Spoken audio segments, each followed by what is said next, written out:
berjudul Prinsip-prinsip uji statistik, memilih uji statistik yang sesuai. Perkenalkan, nama saya Rahmali Fawinfi sebagai moderator. Saya Kairi Najwa sebagai pemateri. Saya Faiza Rasifa sebagai pemateri. Saya Juliana sebagai pemateri. Saya Ida Zara sebagai pemateri. Baik, langsung saja kita kepada pemateri pertama yang akan dibawakan oleh Faiza Rasifa. Let's go! Nah, dari contoh soal yang pertama, dapat diketahui itu jumlah responden perokok atau N1-nya itu 20. Jumlah responden bukan perokoknya itu atau N2 itu 20 juga. Nah, rata-rata tekanan darah perokok atau X bersatu itu 130 mmHg. Nah, terus ada rata-rata tekanan darah bukan perokok atau X berdua itu 120 mmHg. Simpangan baku perokok atau S1 itu ada 10. Simpangan baku bukan perokok atau S2 itu ada 8. Nah, taraf signifikansi itu ada 0,05. Nah, jadi yang ditanya itu apakah ada perbedaan signifikan antar rata-rata tekanan darah antar perokok dan bukan perokok? Nah, jadi dari yang kita ketahui dan yang pertanyaan tadi, ini contoh perhitungan sederhananya itu. Nah, misal data hasilnya itu kelompoknya perokok dan perokok. Nah, di sini ada jumlah responden perokoknya itu 20. Nah, rata-ratanya itu 130 yang perokok dan 120 yang non perokok. Nah, simpangan bakunya itu 10 perokok dan non perokoknya itu ada 8. Nah, rumus yang digunakan itu T sama dengan X bar 1 dikurang X bar 2 per akar S1 kuadrat per N1 ditambah S2 kuadrat per N2. Nah, penyelesaiannya itu 130 dikurang 120. Nah, 130-nya itu dapat dari perokoknya tadi 130. Nah, 120-nya ini dapat dari non perokoknya yaitu 120. Terus akar 10 per 2.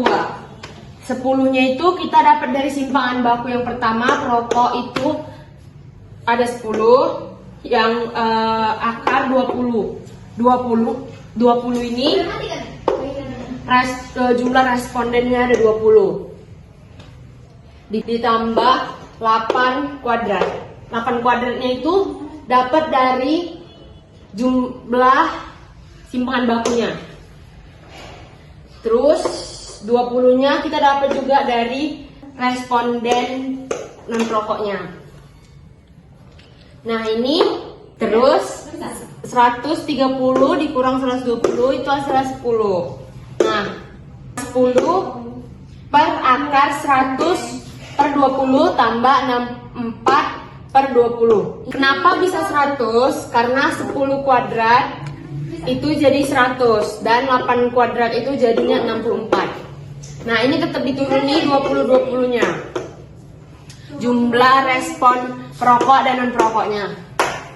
Selanjutnya, nah jadi 10 tadi yang dapat dari sini, terus yang di dalam ini kita bagi lagi. Nah, jadi 100 bagi 20 itu hasilnya 5. 64 dibagi 20 itu hasilnya 3,2. Nah, ini diperkecil lagi sampai ke sini. Ini dibagi hasilnya itu 3,50. Nah, keputusan dari hasil perhitungan yang didapat itu yaitu 3,50 dan diketahui dari hasil program misal SPSS ini aplikasi. Karena kita menghitung p-value ini harus menggunakan misalnya dari aplikasi SPSS. Jadi diketahui dari hasil program itu dari SPSS. Nah, ini hasilnya p-value-nya 0,02. Karena p-value lebih kecil dari 0,05, maka H0-nya itu ditolak. Nah, karena H0-nya ditolak, berarti ada perbedaan signifikan tekanan darah antara mahasiswa perokok dan bukan perokok. Artinya, kebiasaan rokok berpengaruh terhadap tekanan darah. Baik, Di sini udah sedih. penjelasan selanjutnya akan dibacakan oleh pemateri kedua, yaitu Khairin Najwa. Kepada Khairin Najwa, saya persilahkan. Nah, selanjutnya kita akan masuk ke contoh soal yang kedua. Diketahuinya itu yaitu N sama dengan 30 lansia. Koefisien korelasi persennya yaitu 0,68 dan taraf signifikansinya yaitu 0,05. Ditanya apakah ada hubungan linear antara usia dan tekanan darah sistolik. Nah, jadi langkah dan rumusnya itu hipotesis korelasi yaitu hipotesis 0 menyatakan bahwa koefisien korelasi populasi sama dengan 0. Yang kedua yaitu hipotesis 0 menyatakan bahwa koefisien korelasi populasi sama dengan 0. Artinya tidak ada korelasi atau tidak ada hubungan antara dua variabel. Yang kedua, hipotesis H1 menyatakan bahwa koefisien korelasi populasi tidak sama dengan 0. Artinya ada korelasi atau ada hubungan antara dua variabel. Selanjutnya kita akan ke penyelesaiannya, yaitu rumusnya T sama dengan R akar N kurang 2 per akar 1 kurang R2. Jadi T-nya itu, R-nya itu kan 0,68. Ini dia ke sini dari koefisien korelasinya itu 0,68. Akar N-nya itu ini 30 lansia. Terus dikurang 2. Jadi akar 30 dikurang 2 per akar 1 dikurang R2 itu R kuadrat yaitu 0,68 kuadrat.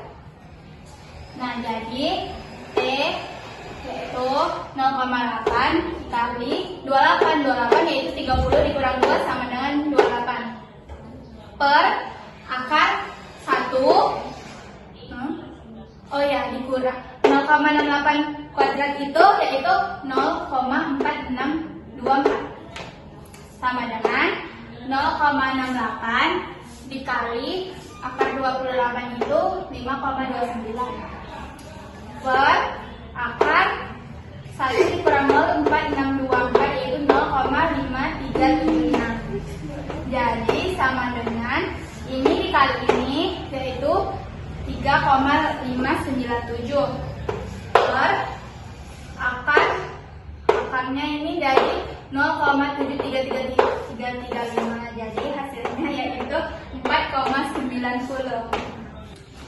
Nah, jadi DF-nya N kurang 2 yaitu 28. Dari tabel T-nya kita kan mencari 0,05 yaitu hasilnya dari T tabel hasilnya itu 0,48.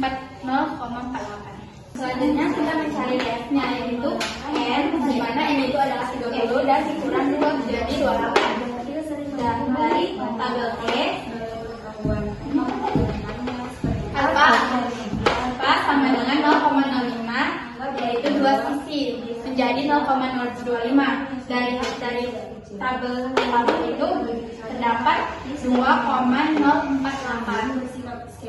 Maka keputusannya dihitung yaitu 4,90 lebih besar daripada 0,48. Jika dihitung lebih besar daripada tabel, maka pada taraf signifikansi 5% kita menolak hipotesis 0 yang menyatakan bahwa tidak ada hubungan antara usia dengan tekanan darah sistolik. Dengan demikian terdapat hubungan atau asosiasi yang signifikan antara usia dengan tekanan darah sistolik pada lansia.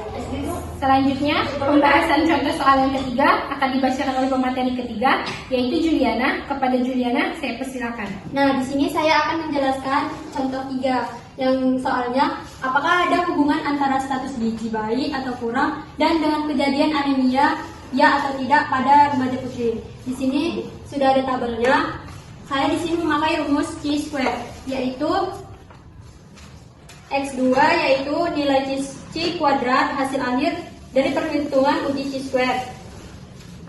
Ini namanya sigma yaitu jumlah atau penjumlahan artinya semua hasil dari setiap sel atau baris semuanya dijumlahkan.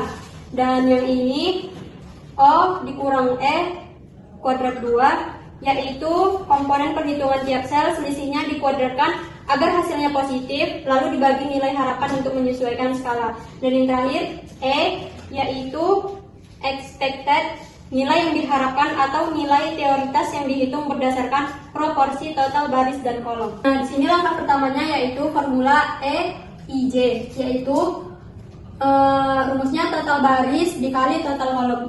Total baris I dikali total kolom J sama dibagi N, yaitu di mana N sama dengan 75. Nah, di sini E baik dan Y-nya yaitu 40 dikali 29 bagi 75 sama dengan 1160. Langkah pertamanya yaitu formula EIJ sama dengan total baris I dikali total kolom J dibagi N sama dengan di mana N yaitu 75. 40 dapatnya dari sini yaitu dikali 29. 29 dapatnya dari sini. Terus dibagi 75. 75 itu total dari sini.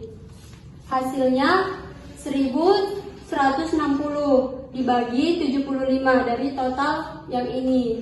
Jadi hasilnya itu 15,4667. Yang kedua, E baik dan tidak sama dengan 40 dikali 46. 40 dapatnya dari sini, 46 dapatnya dari sini. Dibagi 75. 75 itu dari total sini.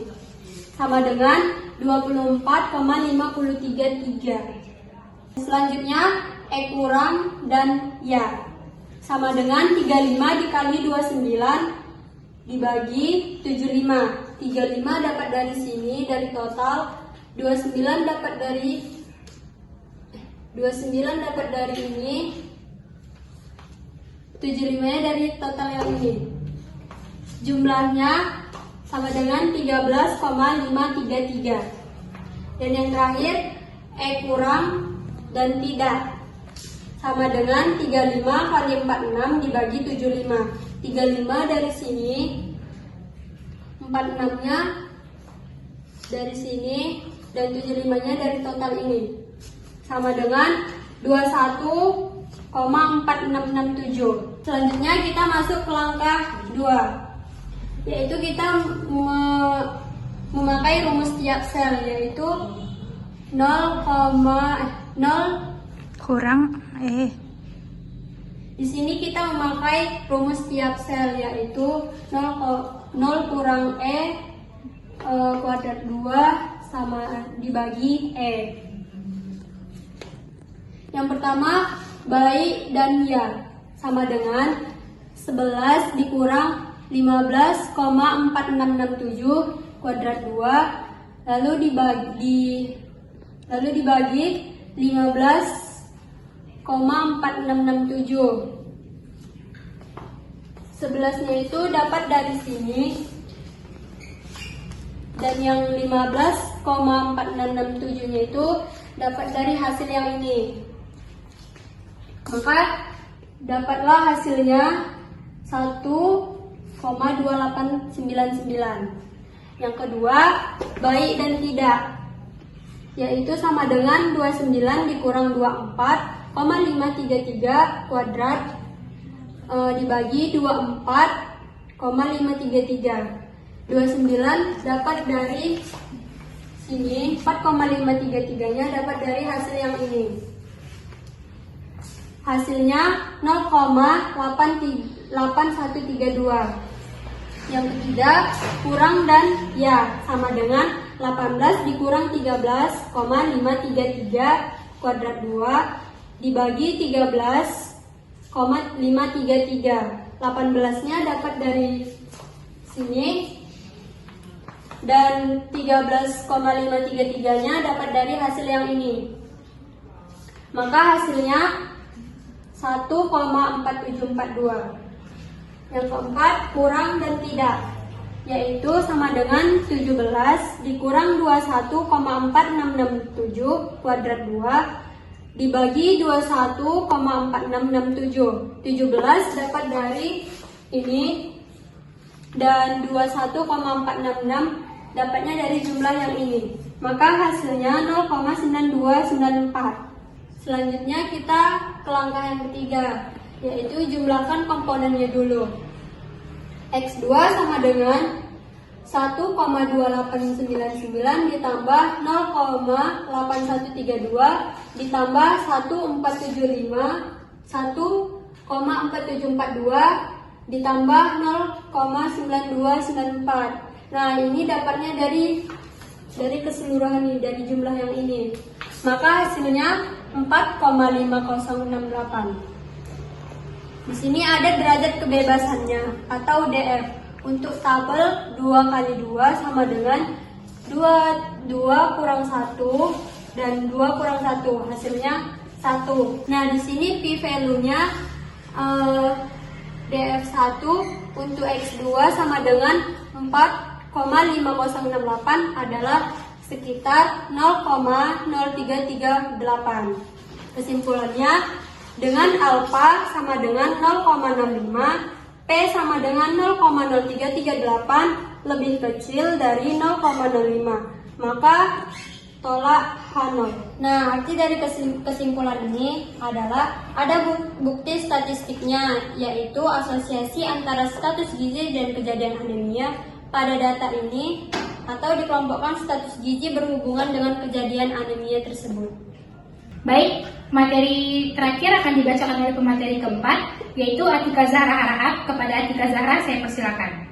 Baik, di sini saya akan menjelaskan contoh soal yang keempat untuk mengetahui apakah jenis kelamin berhubungan dengan kelulusan ujian. Jadi diperoleh data jenis kelamin laki-laki, jumlah laki-laki yang lulus ada 30, yang tidak lulus 10, dan jumlahnya semua 30 tambah 10, 40. Yang perempuan yang lulus 20, tidak lulus 20, jumlahnya 40. Total keseluruhannya, yang lulus 30 tambah 20 hasilnya 50. Yang tidak lulus 10 tambah 20 hasilnya 30, dan total keseluruhannya 40 tambah 40 sama dengan 80. Jadi masuk ke langkah pertama untuk menghitung frekuensi harapan atau E. Rumusnya E sama dengan baris total dikali kolom total per total umum. Yang pertama, laki-laki lulus. Untuk mencari frekuensi harapannya, baris total 40 didapat dari sini, jumlah laki-lakinya, dan dikali 50 kolom, yaitu kolom totalnya yang ini. Hasilnya 40 kali 50 per 80, 25. Yang kedua ada laki-laki yang tidak lulus. Frekuensi harapannya yaitu 40 kali 30 per 80, hasilnya 15. Yang ketiga, perempuan yang lulus itu baris totalnya 40 didapat dari sini, dikali 50 yaitu kolom totalnya didapat dari sini. Hasilnya 40 kali 50 per 80 sama dengan 25. Nah, selanjutnya perempuan yang tidak lulus 40-nya didapat dari sini, kolom totalnya didapat dari sini, dan hasilnya sama dengan 15.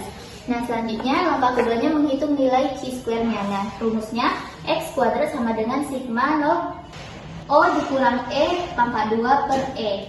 Pertama kita cari laki-laki yang lulusnya. Jadi yang pertama laki-laki lulus. Nah, jadi nilai nolnya 30 itu diambil dari sini, dikurang 25 didapat dari ini tadi, frekuensi harapannya. Jadi 30 dikurang 25 pangkat 2 per 25, hasilnya 25 per 25 sama dengan 1. Yang kedua laki-laki tidak lulus. Nah, 10-nya didapat dari sini, yang tidak lulus, dikurang E-nya 15 didapat dari sini tadi, frekuensi harapannya. Jadi 25 per 15 sama dengan 1,67. Nah, yang ketiga perempuan yang lulus.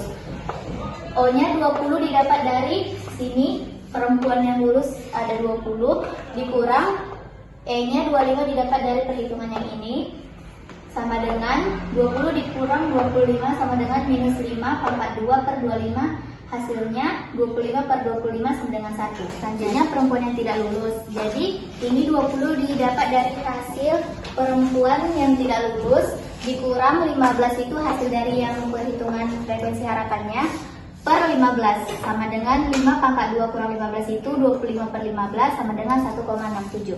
Selanjutnya jumlah keseluruhannya yaitu C-square-nya adalah menambahkan seluruh hasilnya tadi. 1 ditambah 1,67 ditambah 1 ditambah 1,67. Hasilnya 5,34. Jadi DF-nya N kurang 1 sama dengan 2 kurang 1 sama dengan 1. Nah, untuk alfanya 0,05 dan DF-nya tadi derajat kebebasannya 1. Nilai X pangkat 2 tabelnya itu 3,81. Jadi karena nilai X pangkat 2 hitungnya 5,34 itu lebih besar dari 3,81 atau 3,841 ini dari hasil X pangkat 2 dari tabelnya, maka tanggalnya ditolak. Nah, jadi karena tanggalnya ini ditolak, maka menunjukkan adanya hubungan yang signifikan antara jenis kelamin dan kelulusan ujian. Artinya, jenis kelamin berpengaruh pada peluang seseorang lulus atau tidak lulus. Terima kasih. Baik, selesai pula pemaparan materi dari kami. Kepada para pemateri, saya ucapkan terima kasih. Jika ada salah kata, mohon dimaafkan. Wassalamualaikum warahmatullahi wabarakatuh.